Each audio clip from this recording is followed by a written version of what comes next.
Welcome back to another chess video. This is the second video. So sometimes in chess, you like it, you hate it, you cry when you lose, sometimes you win and make other people cry, sometimes you lose and you cry in the corner because you just blundered the queen, sometimes you sacrifice pieces for victory. And today we're going to be showing you two of my games I played today. It's going to be rapid games and a draw and a victory. So let's get to it. Let's get to the first rapid game. This one was very tough for my brain. Pawn to e4. e5, knights there, knights there. You can probably guess an Italian game, which is one of the easiest openings to learn. Not many things you can complicate your mind with. And it's a very cool opening. I play it most of the time. We got a symmetrical Italian opening, I think. Because then we got knights here. And it's a 4-knight symmetrical opening, which is even more complicated. And then we castle. And then he puts on the pawn, and I blunder a bishop.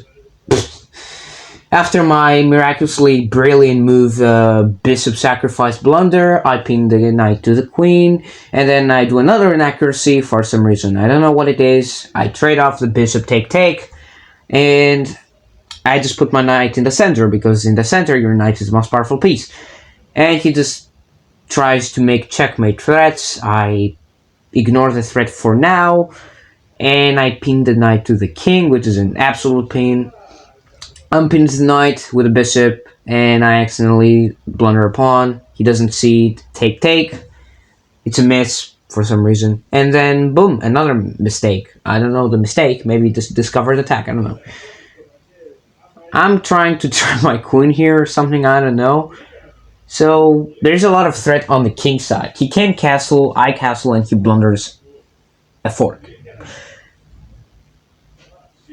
He ignores the threat, tries to play checkmate, I see it, and I counter it. He's counterattacking the counterattack, and then I check the king. And then, this happens.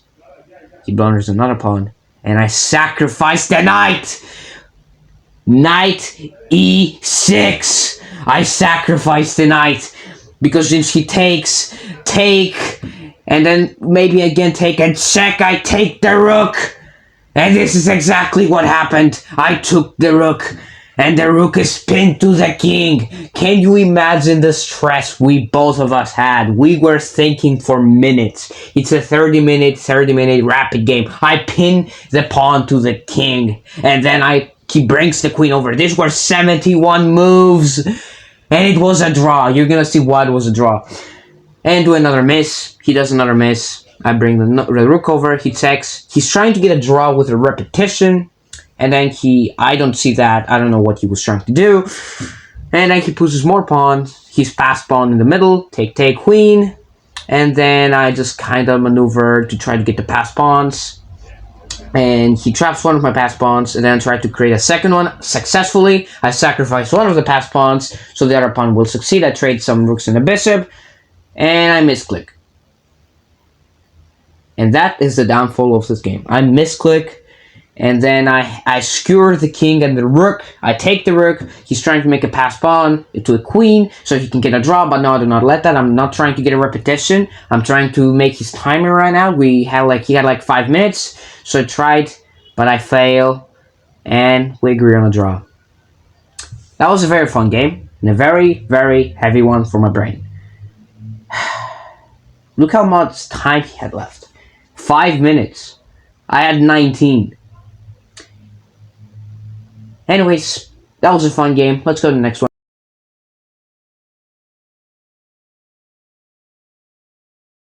Alright, before we start this game, I want you to get used to the perk defense with black, because I'll be playing this defense for lots of times when I'm with the black pieces. We got another perk defense, and it's basically a King's Indian, but with a different name opening, is in my opinion. I blunder another trade and I'm down the material, but then I do this. I basically pin the knight and a bishop, and then I take that. He blunders another bishop, which gives me the 3-point material advantage. I attack the queen and skewer a pawn. He puts the knight. I attack the knight with a pawn, which makes me castle queenside. Take. The queen is more important than the bishop, so he takes, and I take another free pawn. Pushes his pawn. and basically that's it. I attack the queen, and then boom, he takes my queen, and I can't castle anymore. And so he can't, because if he goes to the other side, then he'll simply have a very bad position. So I try to castle by hand, and castling by hand is honestly a pain, because you waste a lot of moves trying to get your king to a safe square, and it's honestly bad. But if it works, it works. And I blunder another bishop, and boom, he checks me, and of course, he forces me to castle. Let's be honest, he forces me to castle, because if I took with that pawn you see there, then the out file will be open for the rook, and he would take my king. So that's why I didn't take with that pawn, and I took with the other pawn, so I could create a chain, but in cost of a bishop, and the cost of a rook, and a knight. Nah, just kidding. He's trying to do a discovered attack with the bishop and the pawn to the rook. I see it, and I do that, because if I did that, then he would just simply fork my knight and the rook. So I could do that as well, fork both the pawn and the bishop. If I do that, for example, then the rook is damned for life. I can't take the pawn, because then boom, there goes the rook, and so on and so on. So I put in front of the pawn the knight, and basically the game goes on.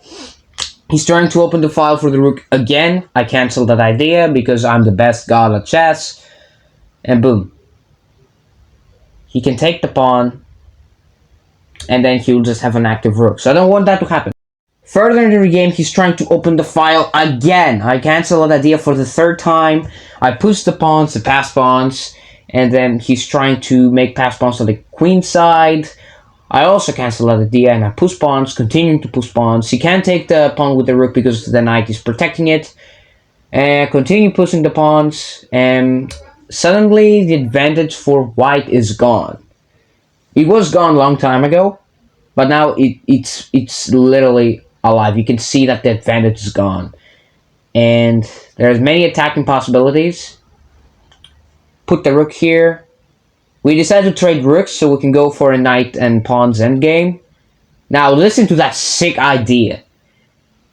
He can't take the pawn because of the knight, so if he takes the knight, he can't take the pawn. So if he takes the knight, then the pawn will become a queen. If he doesn't take the knight, then simply the same thing happens. He can't take the pawn. He can only stop it, but this is exactly what happens. He takes the knight and he goes to my territory, and that's basically the end. I try to go to promote another queen, because he knows his fate is over, and he resigned. That's it. He just resigned. Because why did he resign?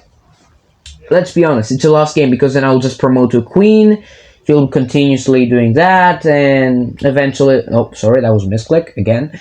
Then I'll just gonna bring my queen, so then I'm just gonna continue bullying him, and that's basically mate. That is mate. That's why he resigned. Pretty much very smart logic. That was a very good game as well. Like, what's not a good game when you don't lose? Like, if you don't lose, it's a very good game. You should play it. This was about 30 or 40 moves. It was a fun game while it lasted. Anyways, see you on the next one. Bye-bye.